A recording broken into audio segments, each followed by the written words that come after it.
प्रश्नावली 10.1 ये हम लोग देख रहे हैं एनसीईआरटी का, जिसमें प्रश्नावली है क्लास 10th एनसीईआरटी। इसमें चैप्टर नंबर 10 है। चैप्टर का नाम क्या है? सर्किल, वृत्त। ठीक है डियर।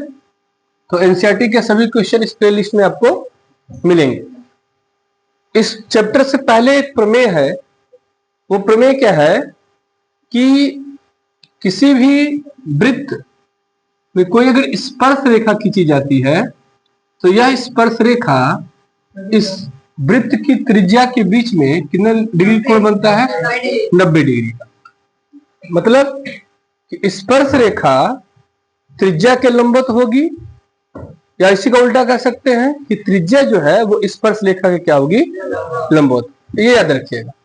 ठीक है, चलिए क्वेश्चन देखते हैं। प्रश्नावली 10.1 का पहला क्वेश्चन क्या कह रहा है कि एक वृत्त की कितनी स्पर्श रेखाएं हो सकती हैं? तो ध्यान दीजिएगा कि अगर हम वृत्त बनाते हैं तो इस वृत्त के केंद्र से वृत्त की परिधि पर अनेक बिंदु होते हैं या अनंत बिंदु होते हैं। और स्पर्श रेखा की कहानी यह है कि स्पर्श रेखा में स्पर्श रेखा सिर्फ और सिर्फ वृत्त को केवल एक बिंदु पर ही क्या करती है? स्पर्श करती है। ठीक है, तो इस एक बिंदु पर की इसको हम क्या कहेंगे? स्पर्श रेखा। और जिस बिंदु पर टच करती है उसको क्या कहेंगे? स्पर्श बिंदु। ठीक है, तो अब पूछा है कि वृत्त में कितनी स्पर्श रेखाएं हो सकती हैं? तो वृत्त में क्या हो सकती है? अनंत स्पर्श रेखाएं हो सकती हैं। ठीक है, तो पहले का आंसर क्या हो जाएगा? अनंत। ठीक है, कोई डाउट है? चलिए दूसरा क्वेश्चन देखिए। दूसरा क्वेश्चन क्या कह रहा है? रिक्त स्थानों की पूर्ति कीजिए। यानी कुछ क्वेश्चन दिए हैं, उनमें हमको खाली स्थान को क्या करना है? भरना है। ठीक है, पहला क्वेश्चन, किसी वृत्त की स्पर्श रेखा उसे बिंदुओं पर प्रतिच्छेदित करती है, अर्थात स्पर्श करती है। तो वृत्त में स्पर्श रेखा, अभी क्या बताया गया कि स्पर्श रेखा एक वृत्त को कितनी जगह स्पर्श करती है? एक जगह। कितनी जगह? एक जगह। तो पहले का आंसर क्या हो जाएगा? एक। पहले का पहला। ठीक है, ध्यान रखिएगा। दूसरा है, वृत्त को दो बिंदुओं पर स्पर्श करने वाली रेखा को कहते हैं। अब देखिए ध्यान से, एक वृत्त है, इसको हमने इस तरीके से काट दिया। तो ये जो रेखा है, यह रेखा इस वृत्त को दो बिंदुओं पर प्रतिच्छेद कर रही है। ठीक है, तो इसको हम लोग क्या कहते हैं? छेदक रेखा भी कहते हैं। या इसको अगर अंदर की बात कर लेते तो इसको हम क्या कहते हैं? जीवा भी कहते हैं। क्लियर है? चलिए आगे क्या है? एक वृत्त की खाली स्थान समांतर रेखाएं हो सकती हैं। एक वृत्त की कितनी समांतर रेखाएं हो सकती हैं? समांतर रेखाओं का मतलब इसको समझिए। तीसरा, कि अगर हमने कोई वृत्त बनाया, ठीक है, कोई वृत्त बनाया, ठीक है, तो एक हम ऐसे रेखा खींच रहे हैं, तो ए बिंदु और ये बिंदु केवल अपोजिट हो सकता है। तो अगर यहां से कोई स्पर्श रेखा ऐसे खींचे और यहां से स्पर्श रेखा ऐसे खींचे, और अगर हम यहां ऐसे ले रहे हैं तो क्या ये वाली रेखा यहां भी खींचे? ठीक है, तो जो मैंने पहले कंडीशन में खींची है, जो दूसरी बार में खींची है, तो ये दोनों एक दूसरे के समांतर होंगे और ये दोनों एक दूसरे के समांतर होंगे। कोई तीसरी रेखा आपस में समांतर नहीं हो सकती।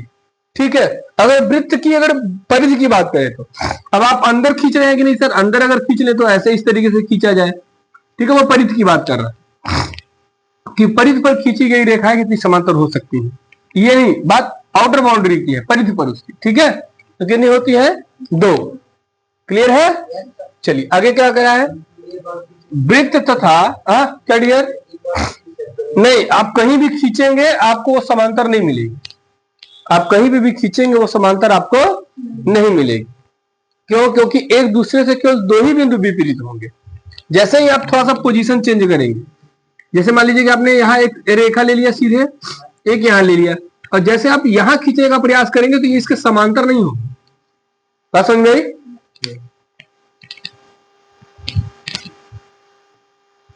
इसी का चौथा क्वेश्चन क्या कह रहा है डियर, कह रहा है कि वृत्त तथा उसके स्पर्श रेखा के उभयनिष्ठ बिंदु को खाली स्थान कहते हैं। अभी बताया गया यहां पर कि जब चौथे क्वेश्चन की कहानी यह है कि वृत्त से अगर स्पर्श रेखा खींचते हैं तो ये जो उभयनिष्ठ बिंदु है, उभयनिष्ठ क्यों कहा, क्योंकि यह बिंदु स्पर्श रेखा में भी होगा और यही बिंदु क्या होगा, वृत्त की परिधि में होगा। तो इस बिंदु को क्या कहते हैं हम लोग, स्पर्श बिंदु कहते हैं। ठीक है, तो इसका ऑप्शन क्या हो जाएगा, स्पर्श बिंदु हो जाएगा। कोई डाउट? ओके, सब क्लियर है। चलिए क्वेश्चन नंबर 3 क्या कह रहा है डियर कि 5 सेंटीमीटर त्रिज्या वाले एक वृत्त के, ठीक है, पहले क्वेश्चन नंबर 3 को बना लेते हैं।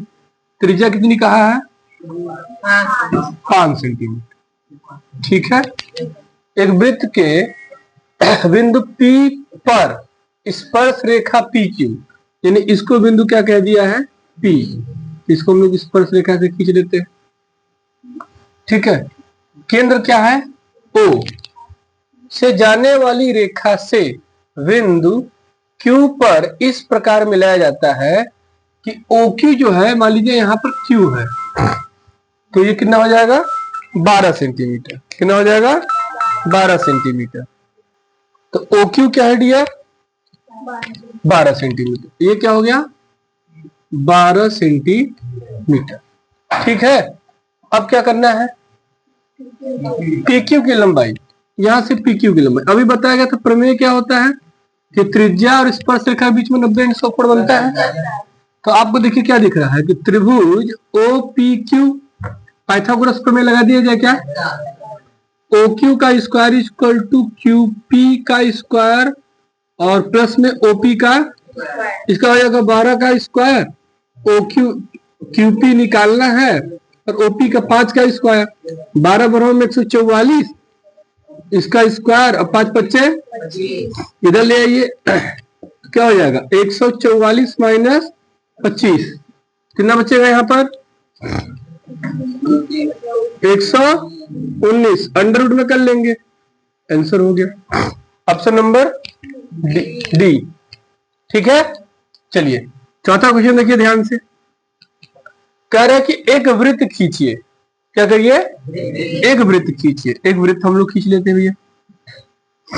ठीक है, अब क्या करना है कि और दी गई रेखा के समांतर दो ऐसी रेखा खींचिए कि उनमें से एक स्पर्श रेखा हो तथा दूसरी क्या हो, छेदक रेखा हो। मान लीजिए कोई रेखा दी हुई है ऐसे बाहर की तरफ, ये कोई रेखा दी है। अब इस रेखा के समांतर दो स्पर्श रेखा, रेखा के समांतर दो स्पर्श रेखा खींचनी है जिनमें एक स्पर्श रेखा हो और दूसरी क्या हो, लेकिन वो भी आपस में क्या हो, समांतर। यानी कि ये तीनों रेखाएं आपस में क्या होनी चाहिए, समांतर होनी चाहिए। तो ठीक, हम यहां पर मान लीजिए एक स्पर्श रेखा खींच लेते हैं। ठीक है, कोई डाउट है, आप यहां भी खींच सकते हैं, लेकिन ऐसा खींचेगा कि इस वाली लाइन के क्या हो, समांतर हो, और दूसरी रेखा में से खींच लिए।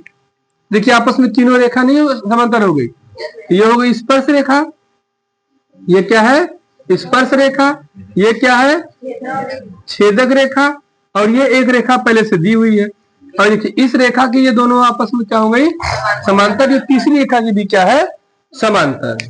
क्लियर है? तो ये 4 क्वेश्चन आप 10.1 प्रश्नावली के थे। ठीक है, लिख लीजिए।